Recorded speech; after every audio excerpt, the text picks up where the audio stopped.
That's this first order change. Women have earned the right to be as obnoxious as men have always been. Well, and I think they hate it, Terry. I think a lot of them really hate it.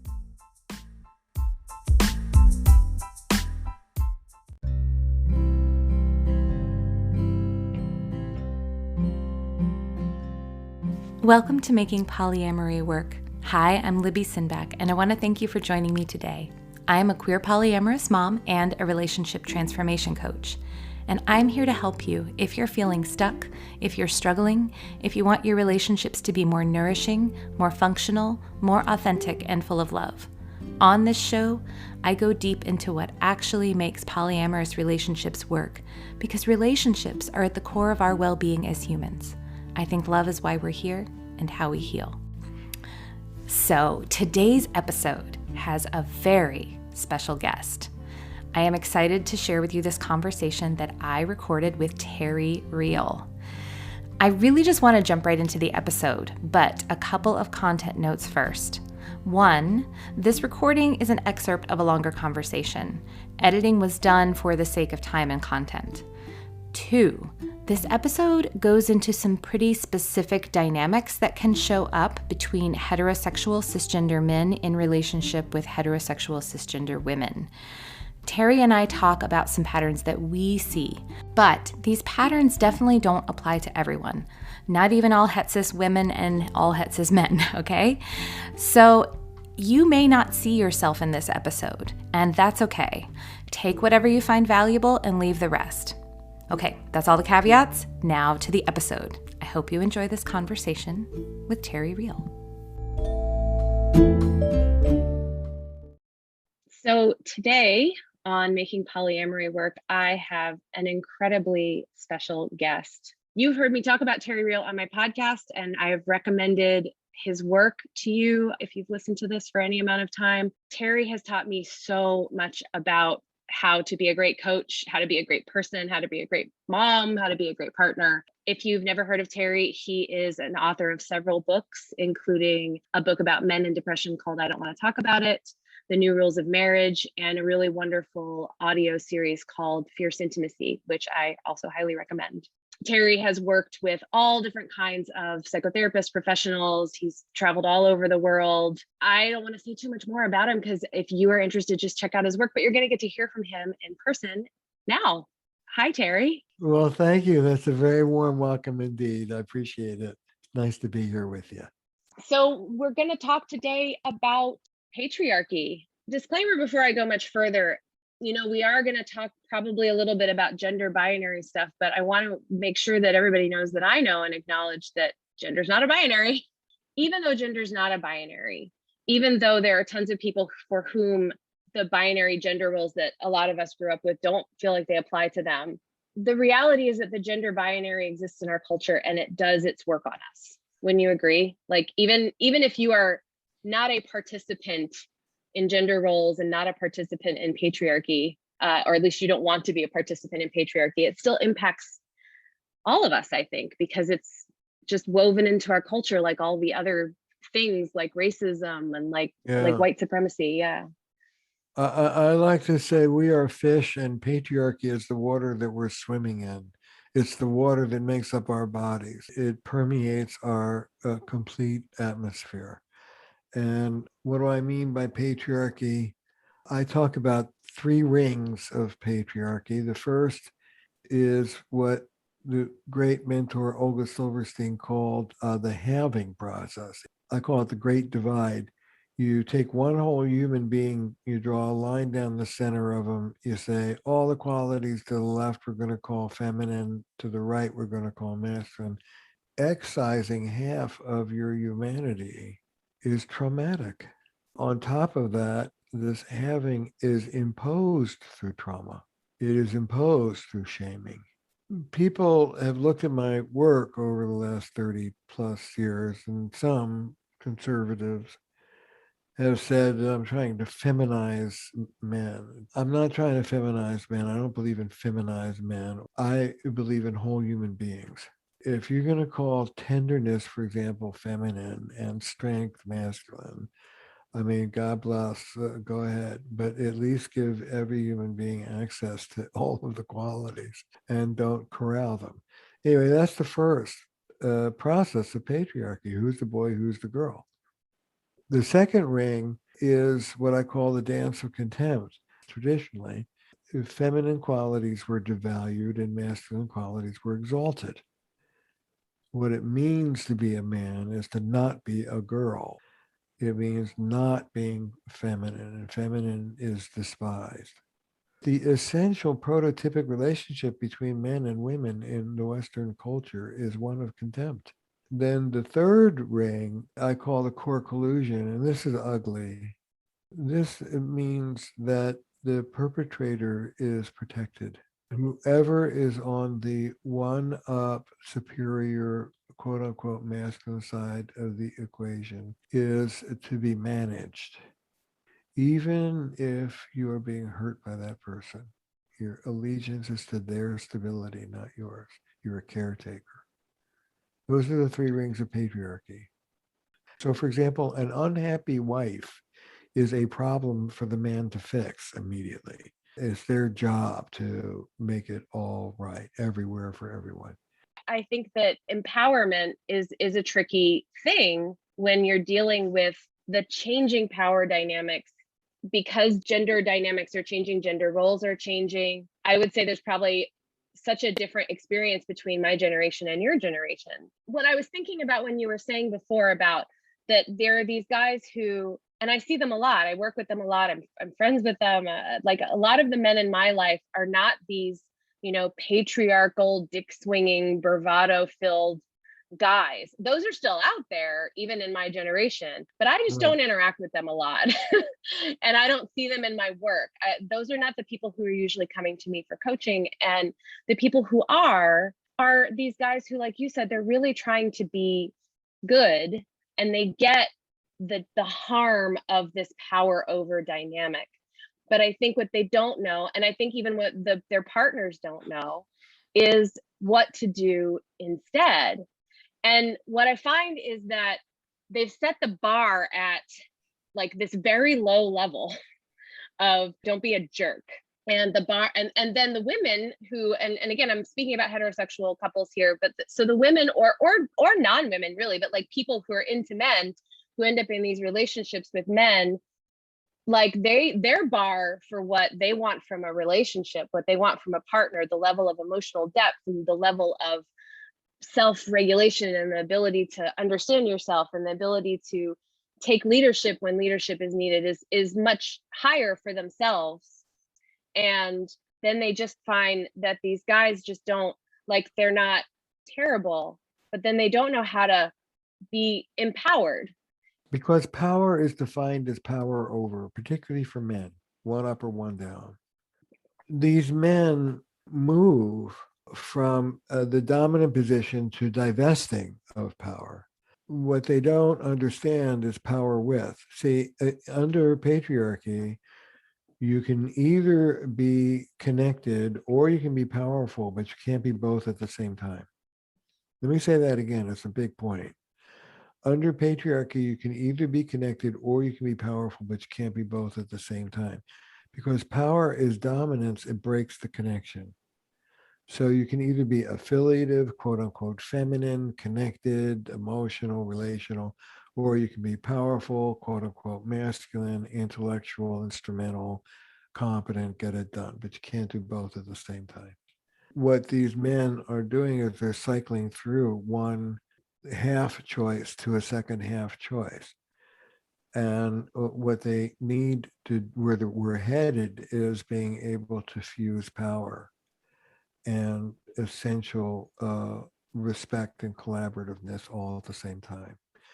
What's interesting about these men is they're often, to my mind, I don't mean to be overly generalizing, but in terms of the guys that I see in my practice, they tend to be passive, really good-hearted, and non-assertive, often kind of conflict avoidant, and frankly afraid to open their mouths. When that traditional dick swinging guy has no real voice in his relationship because he's not supposed to have any wants or needs other than lust and Right. anger. Traditional men don't have any voice in their relationships because they're not supposed to need anything. They're like made of steel. So what's the problem? And Right. guys like these don't have voice in their relationship because they're too good to have wants and needs. They want to please you and your wants and needs. Right. Well, and that circles back to the whole sexual thing too. It's like they don't have any wants and needs for their own bodies. And for them to actually want something sexually would be, them being that lustful beast that they're not supposed to be. Right. And Yeah. so, it's all about the pleasure of their partner. And again, I'm overgeneralizing. I know that this isn't every single dude out there, but I do see this a lot. I was having a really good conversation with a close friend of mine about this, and he was saying that he would pour all of his identity, his goodness, his feeling of worthiness into his partnerships with women. And I wonder if maybe what that is out in the world, like you talked about that great divide, right? The masculine and the feminine. And we both have those qualities in us, and they're not gendered at all. They're just part of being a whole human being. And there's no place out in the world for men to safely express the half of themselves that is not traditionally masculine. And so they save it all for their relationship with their partner, and they pour it all there. And it's very underdeveloped because they haven't done it anywhere else. And so this is where the woman is like, okay, like Yeah. I can't But, I can't have all of this just for me, and now I'm your therapist and your partner and etc. isn't it funny Yeah. that in traditional setups, women wind up working overtime, and in new millennial setups with these caretaking men who are so worried about every little thing that the women still wind up working overtime? Right. What I see a lot are men like this, and then these very hyper competent, deeply resentful partners. In family therapy, we make a distinction between what we call first order change and second order change. First order change is rearranging the furniture. Second order Right. change is a revolution that blows up the whole structure. When you move into loving strength, and I literally in my clinical work and in my workshops, and hey, we're going to be doing an online workshop for the general public, so keep posted. Ooh, Just go to my cool. website, terryreal.com, and keep posted. Anyway, but I teach people soft power. Soft Right. power is cherishing your partner and cherishing the relationship, standing up for yourself all in the same breath. It's relational power, it's not personal power. And individual power or personal power, I like to teasingly summarize as I was weak, now I'm strong, go screw yourself. That's this first order change. Women have earned the right to be as obnoxious as men have always been. Well, and I think they hate it, Terry. I think a lot of them really hate it when they're in these relationships and they're in this grandiose role that they don't. I think they hate themselves in that role. They hate the way that they act. I love one of the things you say, which is one of the ways to disarm an angry, you started saying person, you used to say disarm an angry woman, is to just Right. give her what she wants. Right. And I was like, yeah, I mean, I do think that oftentimes women who step into this self-empowered role, some of it's a reaction, right? It's a reaction to being so disempowered. Some of it stepping into a void because, like, hey, nobody else is dealing with this. I need to deal with it. I think that women who are in those places where they're being grandiose, where they're being self-empowered and having to act in this, more domineering way, I don't think they're happy about how that power works on them. I don't think they like who they become. I have had these conversations with these women who are trapped in these roles where they don't know how to do life in a relationally empowered way because they feel that their partner is often not stepping up and, like you said, doing the thing where it's like loving themselves and holding their limits and holding their boundaries and speaking their needs and sticking up for themselves, No, I but know. in a loving rather than power over way. The women resent having to overfunction emotionally and drag all the stuff out of them. And the men resent being bossed around, even though they think it's part of their goodness to allow it. Yeah. Yeah, they hide themselves a lot of times too, I think, as a result, and then there's dishonesty, which undermines trust when that happens. I want to say something that you said about rearranging the furniture and that first order change, because this is a theory that I have, and I don't think I've gotten to say it in exactly this way. So I actually think that sometimes when a monogamous couple decides to be non-monogamous, it's actually that first order change. It's actually they're just trying to rearrange the furniture. Because what I end up teaching people when I get couples who come and work with me who are polyamorous and they're having a hard time is that I'm like, fine, great, you're polyamorous. Your relationship that you have right here that you're trying to work on isn't functioning. And that's not the polyamory that's the problem.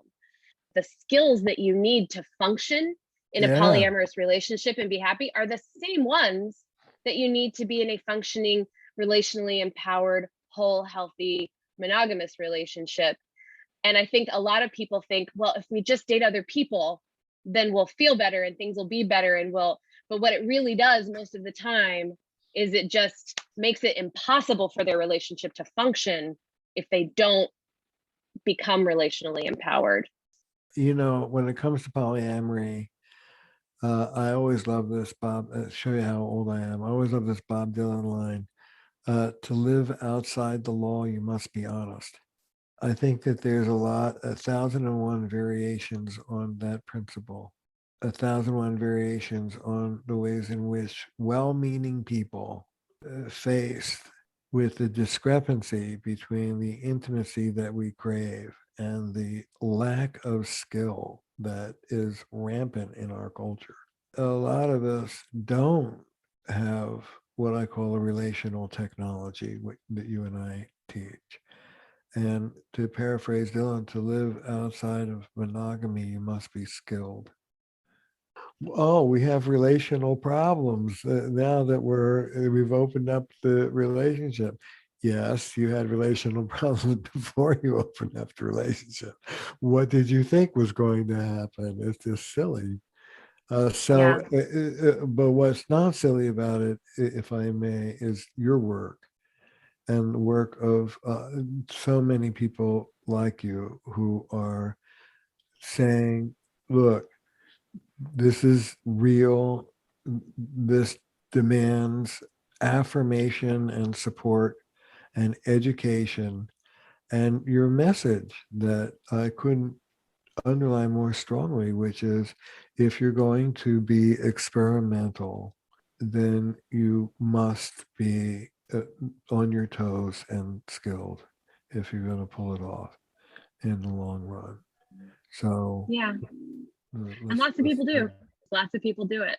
But I think that, I mean, it's a beautiful community of extremely skilled people, but I think you're right.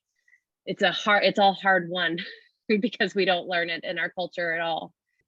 The Okay. polyamory community has the same advantage that people with addictions and people with trauma have, myself included, which is we don't have the choice but to learn how to handle ourselves well. If we don't handle ourselves well, we make such a mess of things for ourselves. And that's a gift that we don't have the same choice that some other people have. I like that. Terry, I really want to thank you for joining me today. I'm wondering if I can just ask you one more question. Go ahead.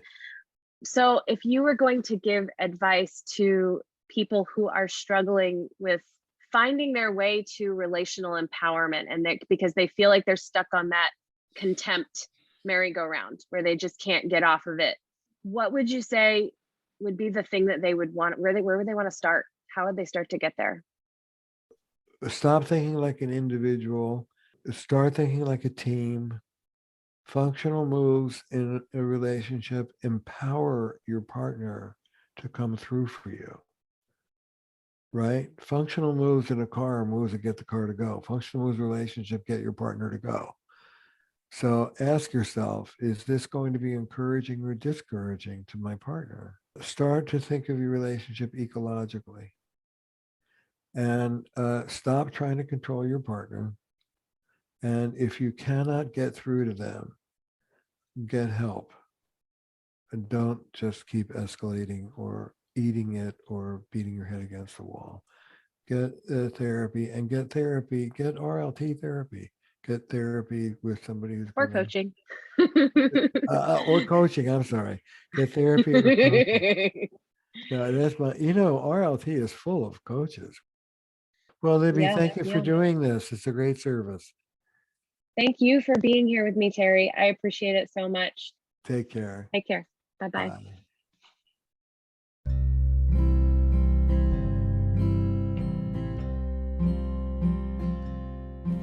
Thank you for joining me today. If you have any questions or thoughts about what I've said, or you have a question you'd like me to answer on the show, I would love to hear from you. You can contact me via my website, libbysinback.com. You can email me at libby@libbysinback.com. You can find me on social media, and I'm fine with DMs if you want to do that. I read every message that I get. Sometimes it takes me a while to get to recording an answer for you, so just keep that in mind. If you are loving the things I say on my show, but you are thinking you want to figure out how to bring some of these ideas into your own life and you need help, this is the work I do with my coaching clients every day. If you're interested in seeing if coaching is a good fit for you, you can go to talktolibby.com or libbysinback.com/apply to sign up for a free coaching session with me to see if we're a fit. If you love this podcast and you want more people to listen to it, then share it, please, and subscribe and write reviews. I especially could use some reviews on my Facebook page. Also, if you have not liked me on social media, I am like this close to having 1,000 followers. And that feels like such a small number in this world of influencer brouhaha. But man, I would celebrate like heck if I got 1,000 followers. In fact, you can email me and tell me, how do you think I should celebrate if I got to 1,000 followers? Anyway, thank you again for joining me today, and have a wonderful Thanksgiving.